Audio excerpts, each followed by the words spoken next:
Hello everyone, मैं नीलम शुक्ला आप लोगों का स्वागत करती हूँ।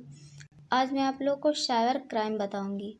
साइबर क्राइम शुरू करने के पहले मैं आप लोगों से एक रिक्वेस्ट करना चाहती हूँ। प्लीज़ मेरे वीडियो को लाइक, सब्सक्राइब एंड शेयर करिए और इस वीडियो को लास्ट तक पूरा देखिए और सारी इन्फॉर्मेशन प्राप्त करिए। देखिए, साइबर क्राइम क्या होता है। साइबर क्राइम एक ऐसा क्राइम होता है इसमें कंप्यूटर हो गया, लैपटॉप, मोबाइल या नेटवर्क या ऑनलाइन के माध्यम से जो भी अपराध किया जाता है वह साइबर क्राइम के अंतर्गत आता है। जैसे किसी के परमिशन के बिना इंफॉर्मेशन को चोरी करना, ऑनलाइन फ्रॉड करना, ये सारी चीज़ें साइबर क्राइम कहलाती है। अब देखिए, इंटरनेट या साइबर स्पेस में जो भी क्राइम होते हैं उन्हें हम साइबर क्राइम कहते हैं। देखिए, जब इंटरनेट शुरू हुआ था, इंटरनेट का जब विकास हुआ था तो पहले से ही पता था अगर कोई चीज़ बनाई जाती है तो उसके फ़ायदे भी होते हैं और नुकसान भी होते हैं। फ़ायदे तो सही रहते हैं लेकिन नुकसान हानिकारक होते हैं। तो उसके लिए कई लॉ भी बनाए गए हैं ताकि कोई भी साइबर क्राइम ना किया जा सके और साइबर क्राइम को रोके जा सके। जैसे हम देखते हैं कि भारत में हो गया, पूरी दुनिया में हो सकता है, पूरी दुनिया में भी है। साइबर क्राइम के मामले बहुत सामने आते हैं, हर दिन सामने आते हैं। पेपर में हम पढ़ते हैं, न्यूज़पेपर में पढ़ते हैं कि ऑनलाइन फ्रॉड बनाया गया है, नेट बैंकिंग के द्वारा बनाया गया है या लिंक के थ्रू बनाया गया है या कॉल के थ्रू बनाया गया है। तो साइबर क्राइम कई प्रकार से किए जा सकते हैं। देखिए, साइबर क्राइम एक ऐसा क्राइम होता है जिसमें किसी व्यक्ति के परमिशन के बिना उसके कंप्यूटर में प्रवेश करना, इंटर करके उसके इन्फॉर्मेशन को या तो चुराया जा सकता है। चुराने के अलावा कई जो साइबर क्राइम होते हैं, हैकर्स होते हैं, तो उस इन्फॉर्मेशन को पूरी तरह से नष्ट कर देते हैं, उस इन्फॉर्मेशन में कोई इंटरचेंज कर देते हैं। तो इस प्रकार से कई प्रकार के क्राइम किए जाते हैं। देखिए, साइबर क्राइम के कई प्रकार होते हैं, किस प्रकार से हमारे इन्फॉर्मेशन को दूसरे तक भी पहुंचाया जा सकता है या हमारे कंप्यूटर में घुसकर उस इन्फॉर्मेशन को नष्ट किया जा सकता है या उसको चुराया जा सकता है। तो साइबर क्राइम के कई प्रकार होते हैं। जैसे पहला हो गया आपका हैकिंग हो गया, दूसरा होता है स्पैम मेल, फिर होता है आपका मालवेयर, स्पाईवेयर, फिशिंग और आइडेंटिटी थेफ्ट होता है। अब हैकिंग क्या होता है? हैकिंग का मतलब होता है यह एक ऐसा क्राइम होता है जिसमें किसी व्यक्ति के परमिशन के बिना कोई दूसरा व्यक्ति या हैकर हमारे कंप्यूटर में घुसकर या इंटर करके हमारे जो भी पर्सनल इन्फॉर्मेशन होते हैं या डाटा होते हैं उनको वो चोरी कर लेता है। वही क्या कहलाता है?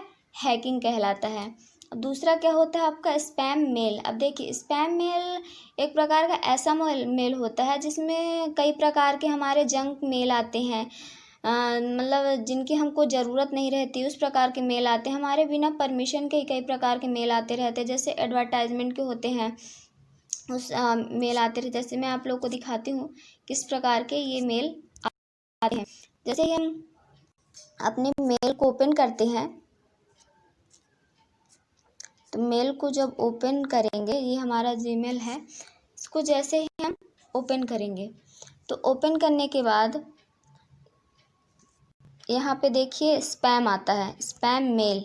ये एक प्रकार के जंक मेल होते हैं जिनको हमें आवश्यकता नहीं होती है और ये अपने आप बिना परमिशन के हमारे जो सिस्टम में वो आते रहते हैं। ये देखिए, बहुत सारे एडवर्टाइजमेंट मेल हैं जिनको हमको ज़रूरत नहीं है लेकिन फिर भी हमारे बिना परमिशन के मेल आते रहते हैं। और इस मेल में मेन प्रॉब्लम ये होती है, अगर ये मेल हमारे सिस्टम में पहुंच जाते हैं, पहुंचने के साथ साथ इस हमको कुछ लुभावने टाइप के ऑफ़र देते हैं, तो कई लोग होते हैं उस ऑफ़र में फंस भी जाते हैं और इस मेल में कई प्रकार के लिंक भी भेजे जाते हैं। कुछ अटैचमेंट फाइल रहती हैं, उसमें हमसे रिलेटेड इन्फॉर्मेशन मांगी जाती है। यदि हम अपनी इन्फॉर्मेशन उसमें फिल कर देते हैं तो हमसे रिलेटेड जो भी इन्फॉर्मेशन होती है वो सारी इन्फॉर्मेशन हैकर तक पहुंच जाती है। यदि कोई भी स्पैम मेल अगर हमारे सिस्टम पे आता है तो उसको हमको अवॉइड करना चाहिए। कोई भी अगर लिंक आती है तो उस लिंक पे क्लिक नहीं करना चाहिए, क्योंकि उस लिंक पे जैसे ही हम क्लिक करते हैं तो उसमें कोई हो सकता है कोई वायरस हो, हमारे जो सिस्टम में वो आ जाए और हमसे रिलेटेड इन्फॉर्मेशन उस तक पहुंच जाए। तो इसलिए हमें उस लिंक पर क्लिक नहीं करना चाहिए। जैसे देखिए बहुत सारे हमारे इसमें एडवर्टाइजमेंट आए हैं, इसमें कुछ अटैचमेंट फाइल भी दिख रही हैं, आप लोग को ये दिखती होंगी। इसमें कुछ अटैचमेंट फाइल, अगर इस अटैचमेंट फाइल में हम क्लिक करते हैं तो इसमें हमसे रिलेटेड कोई इन्फॉर्मेशन मांगी जाती है, या जो भी एडवर्टाइज आते हैं उससे रिलेटेड कोई इन्फॉर्मेशन रहती है, और हमसे रिलेटेड कई इन्फॉर्मेशन मांगी जाती है। इसलिए इस प्रकार के जो स्पैम मेल आते हैं ये भी फ्रॉड के कारण बनते हैं और लोगों को अपना शिकार बना लेते हैं।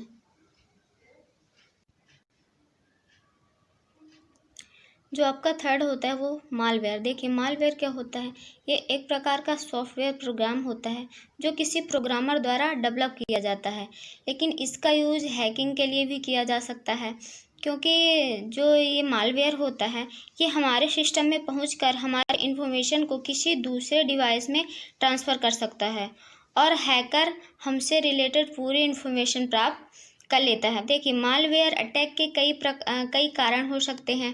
जैसे मालवेयर हमारे सिस्टम में आता कहाँ से, जैसे मान लीजिए अगर हम कोई भी डाउनलोडिंग करते हैं तो हमको डाउनलोडिंग करने के लिए किसी विश्वसनीय वेबसाइट पे ही जाना चाहिए, क्योंकि बहुत सारी फेक वेबसाइट भी होती हैं, वो हमारे सिस्टम में जो वायरस होते हैं उनको पहुंचाने का काम करती हैं। जैसे मान लीजिए अगर हम कोई भी डाउनलोडिंग कर रहे हैं, मान लीजिए म्यूजिक डाउनलोड कर रहे हैं, तो म्यूजिक डाउनलोड जब हम करते हैं तो हमको ये पता नहीं रहता कि इस म्यूजिक में कुछ वायरस भी हो सकते हैं, और वो वायरस हमारे सिस्टम तक पहुंच जाते हैं और हमसे रिलेटेड जो भी इंफॉर्मेशन रहती है हमारे सिस्टम में, तो वो इन्फॉर्मेशन दूसरे जो हैकर्स होते हैं उन तक वो पहुंचा दिए जाते हैं।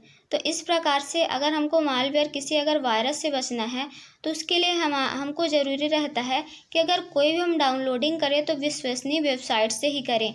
इससे क्या रहता है, मालवेयर के खतरे कम रहते हैं, और मालवेयर के खतरे ज़्यादातर अगर हम बहुत ज़्यादा डाउनलोडिंग करते हैं, किसी भी फर्जी जो फ्रॉड वेबसाइट्स होते हैं उनसे अगर कोई भी डाउनलोडिंग करते हैं तो उनमें मालवेयर के खतरे ज़्यादा रहते हैं, और वो मालवेयर हमारे सिस्टम में आकर हमारे इन्फॉर्मेशन को दूसरे तक भी ट्रांसफ़र कर सकते हैं।